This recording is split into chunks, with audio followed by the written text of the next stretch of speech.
there! My name is Tori Lupinek, and you are listening to The Unclassical Musician, the podcast empowering the new generation of classical musicians to take risks and live a fulfilling life. Each week, we dive in headfirst into a topic on the minds of young professional musicians and come out the other side with a new perspective on life as an artist.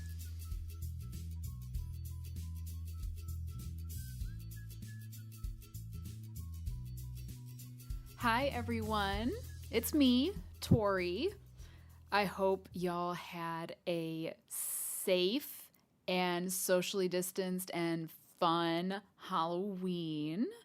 I'm recording this on Sunday, and in Houston, we got so lucky with the weather this weekend. It has just been a perfect fall weekend all day, every day, and it makes my Midwestern heart happy. For sure. If you have not listened to episode 1 yet, that one was all about burnout. And today we're going to be talking about ways to help prevent burnout by incorporating self-care into our lives as musicians. And self-care right now, I know, is a very hot button topic. It's kind of really been building steam since maybe March, when the stay-at-home orders started and people started losing their jobs, businesses were closing, economy was tanking, kids were home from school, and mental health across the board taking a huge toll. Self-care became more important than ever back then as a way to help us cope with all of these outside factors that we have no control over, right? And a lot of us found ourselves in a position where we were forced to slow down and reevaluate what's going on in our lives. I know that's how I personally felt. And I'm trying really hard to be more of a glass half full kind of person. So I'm choosing to believe that this forced quit restart on life back in March was actually a positive thing for me. Back then, end of February, I was in another burnout phase. You guys, I know I talked about that one back in grad school last week, but this last school year, I was very burnt out with a hectic teaching schedule and spending 2 hours a day in the car commuting and working at Starbucks on the weekends and playing at church on Sunday. And that whole 7-day work week thing was getting real old real fast. And the only reason I hadn't stopped it myself was because I was making real good money. And it's hard to walk away from that, right? Was postponed. And that was kind of oh, yikes. Okay, what's going on now with this? And that was when school moved online, so private lessons were moving online, and I really tried to stay on top of things and convert as many students online ASAP. But unfortunately, if you're not in Texas or in the Houston area, you might not remember this as vividly because there was a lot going on. But there was a huge oil and gas crisis back in March also, when the cost of oil dropped to cents per barrel. And the Houston area, the economy is largely oil and gas. So on top of restaurants being closed, businesses being closed, etc., the oil and gas companies started laying people off in Houston. So I had kids dropping out of lessons left and right as a result of that. All in all, I ended up losing half of my private lesson students by the end of April. And I was hoping that they would come back when school started back in the fall. Not so lucky. And back in the spring, master classes were discontinued indefinitely at the schools that I teach master classes at as well. So by the end of April, I found myself with lots of time to think. At that time, so I wasn't physically going to school, and I was also not physically going to Starbucks anymore, and I was collecting catastrophe pay from Starbucks. And at this point, I was like really realizing I did not want to work at Starbucks anymore because the pay was not worth my time and effort and the emotional strength that I needed to work at this particular location. And I also realized that I didn't want to go back to teaching 30 hours a week. And I definitely did not want to go back to commuting. And I found that I really liked working from home. After getting past the whole growing pains of figuring out how to teach online, I was really happy with how things were going. And it was a very rare instance of my quality of life actually improving even though I was making far less money. So that is the new baseline from which I began to reassess my life, or lack thereof. Like I said, a force quit factory reset on my personal life and my career. So how does all this relate back to self-care? Okay, what even is self-care? Now, I know if you're one of those people self-care is for wimps, or I don't need self-care, I'm not stressed out enough, I'm fine with my day-to-day. Go with me for the next few minutes and let me see if I can convince you otherwise. All right? Self-care, all it is just taking care of yourself. That's all. You have to take care of yourself first if you want to put your best self out into the world and be there for others. Be there for your students. Be there for your colleagues. Be there for your partner, your family, your siblings, right? Musicians, we tend to neglect self-care because it's not part of a practice routine. But here's the thing, how are we supposed to make art if we aren't even really living our own lives? Are we just music producing robots with no feelings or life events to draw inspiration from? No. In times when I've been burnt out, my music making has been completely flat and uninspired. Why? Because that's how I felt. It's directly related. Now, I did get a little bit of self-care advice from some teachers in music school. I remember my flute teacher from undergrad, something that she really believed in, and she repeated herself often when she said this. Sometimes you just gotta take yourself to the movies. And all that is, she's just telling you to take the afternoon off, take the night off, and literally go to the movies by yourself and go see something funny, something that's going to raise your spirits. That's the literal interpretation, obviously, but she was encouraging us when things were getting a little out of hand to go do some self-care. Not in so many words, but that was what her meaning was. And then my flute professor in grad school, he was a big proponent of exercise. And he led by example. He ran every single day before getting to the music building by 8 a.m. Like, what a guy. And back at the end there, when I was getting really burnt out, he actually gave me permission to not practice for 1 day per week so that I could go to the gym. Remember last week when I said I got to work out 1 day a week if I was lucky? Yeah, it's because he gave me permission to do that. That whole idea of having to get permission to take a day off, that's like a whole nother bag of worms. We're going to get to that in another episode down the road.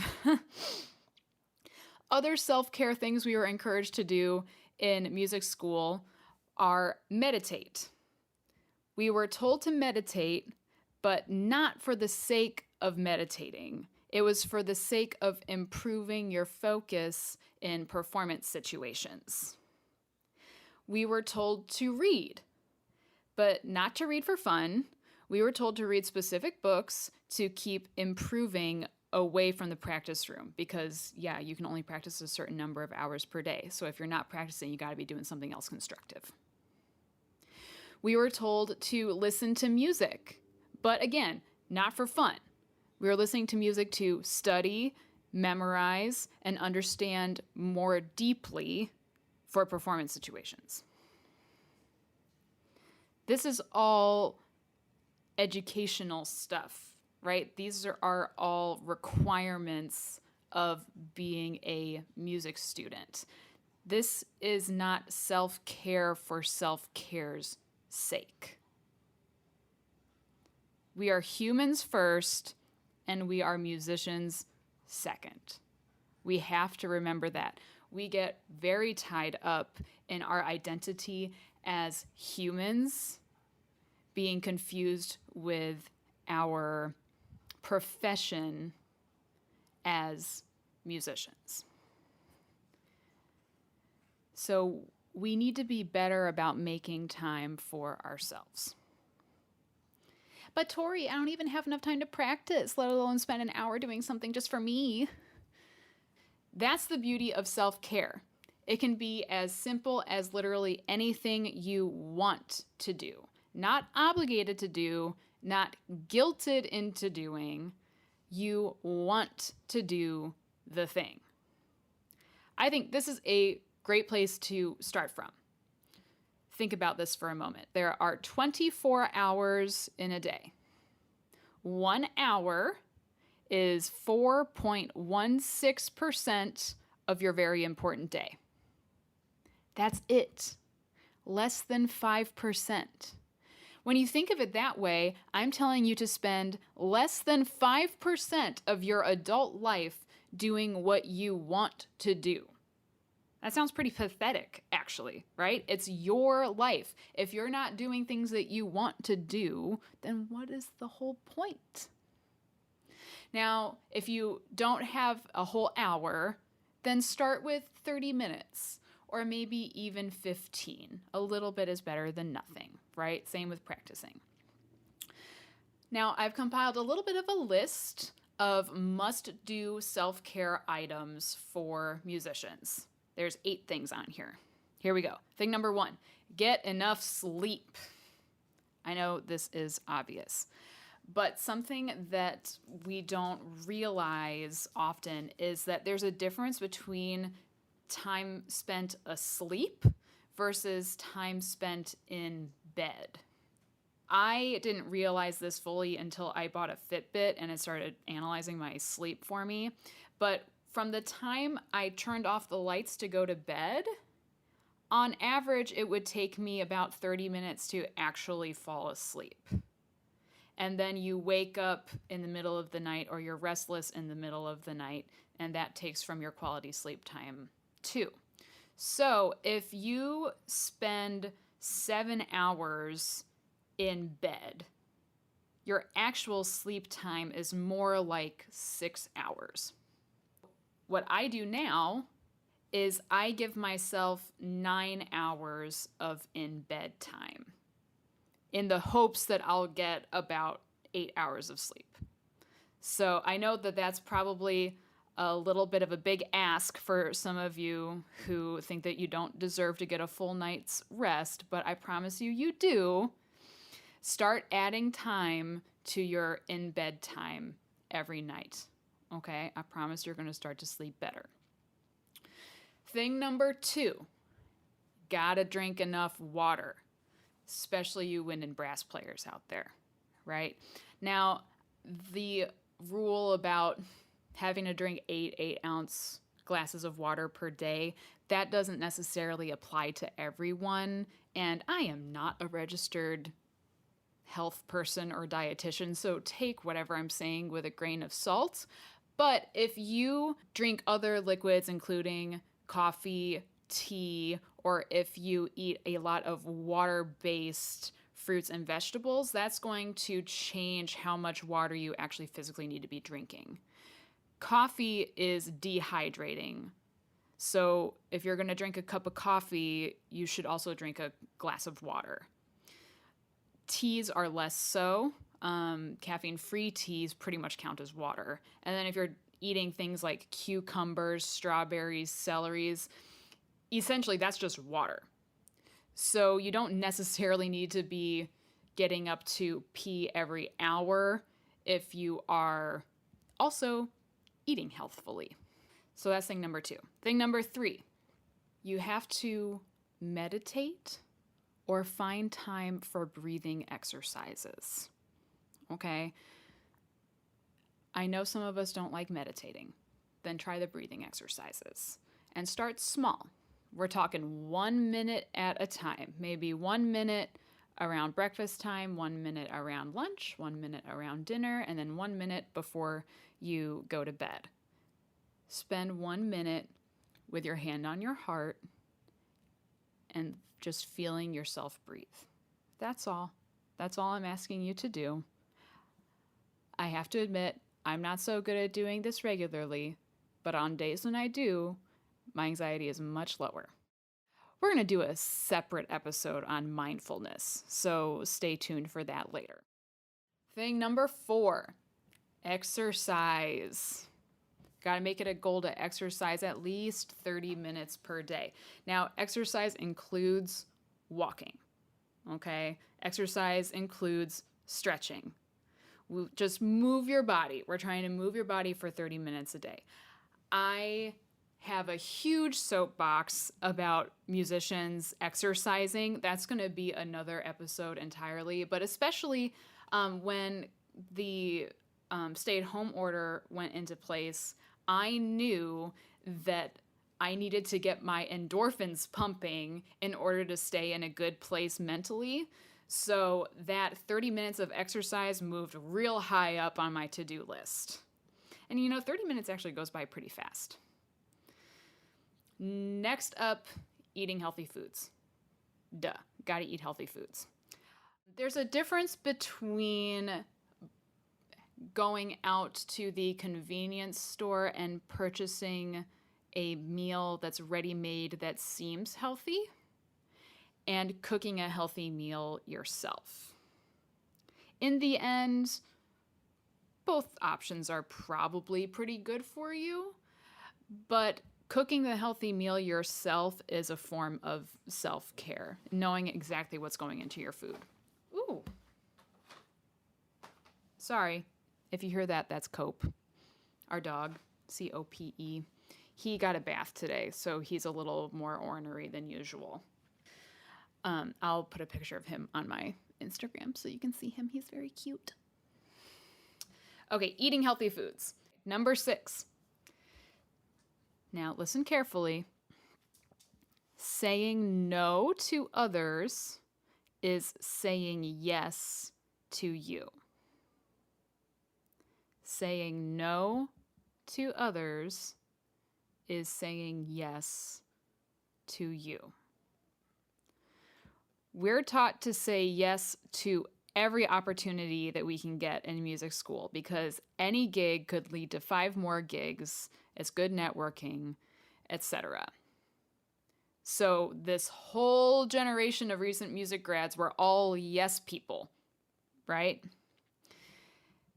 But the thing is, Not all gigs are created equal, right?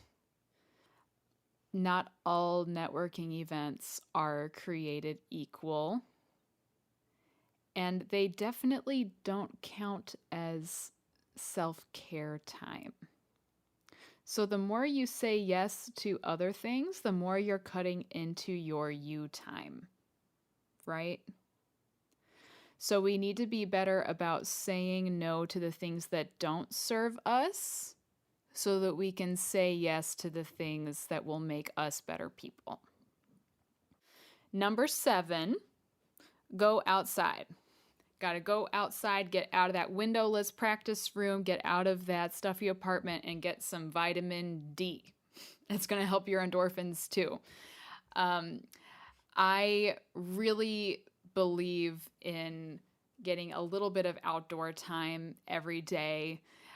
We have a dog, and so I have a good excuse to go outside multiple times a day because the dog needs to be walked 3 times a day. I don't like going outside when it's raining, but when we're having beautiful fall weather here in Houston, you better believe, yes, I'm going to walk the dog 3 times today. I'm going to get my sunshine, I'm going to get my fall air, and it's going to make me feel warm and fuzzy on the inside. All right, the 8th item and the final item on this list is to schedule self-care time daily. Yes, you have to schedule it. And here's the thing. When people say, I don't have time for that, what they're really saying is, I'm not going to make it a priority. At the end of the day, you're going to prioritize what you want to prioritize. So I'm asking you to try making yourself a priority. Okay? We're talking 15 minutes, 30 minutes, 1 hour of making yourself a priority every day.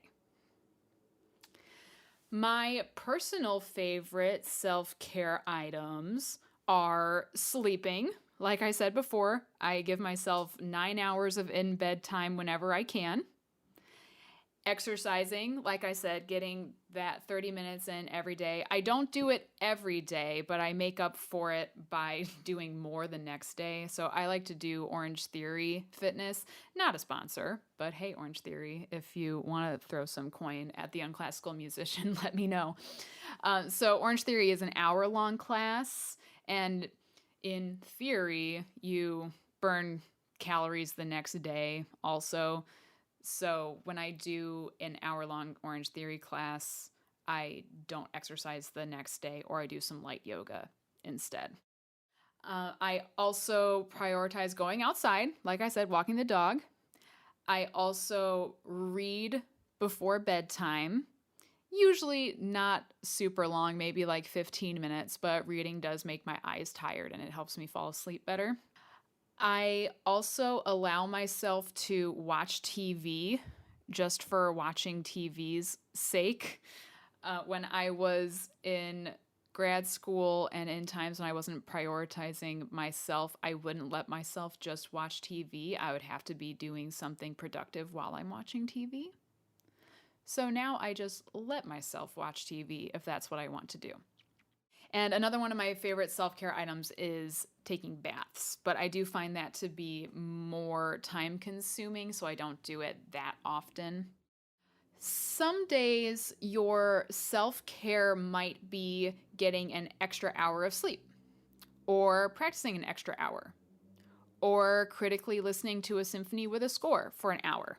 If that is what you want to do with your self-care time, then by all means, please do it. Now, my original plan was to do self-care and work from home scheduling in one episode, but I'm realizing that this is kind of a lot of information. So we're just going to do work from home scheduling on a separate episode. So check back next week for that.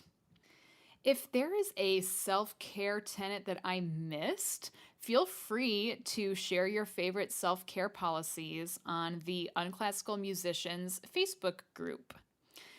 Be sure to follow me on Instagram at Tori Lupinek Flutist for more self-care tidbits throughout the week.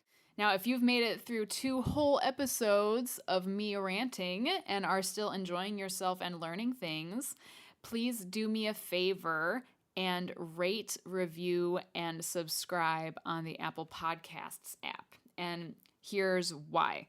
If you are a veteran podcast listener, then you've heard about the whole rate, review, and subscribe thing countless of times. But this is how podcasts navigate the algorithm on the Apple Podcast app. So the more positive ratings and positive reviews and subscribers you get, the higher you go up on the charts and the easier you are to find. So it takes 2 seconds to leave a 5-star rating. You do not necessarily have to leave a review, but maybe you might want to later. And if you know someone who might benefit from listening to this podcast, go ahead and share it with them. Have them listen to the trailer and the first couple of episodes, and maybe they will like to subscribe too. So on deck for next week is work from home scheduling for musicians, which is very closely tied into self-care. You're going to see how all of these things overlap. It's going to be great. Keeping in mind that self-care is one of the most important ways that we can avoid burnout both now and in the future. Got to schedule that into your day. Got to schedule your self-care time. All right. And in case you've been living under a rock, today, the day that this episode is airing, Tuesday, is election day here in the United States.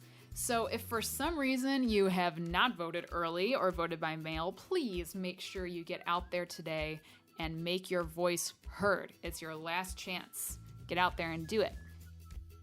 In the meantime, take care of yourselves this week, all right? And keep killing it out there. See you next time.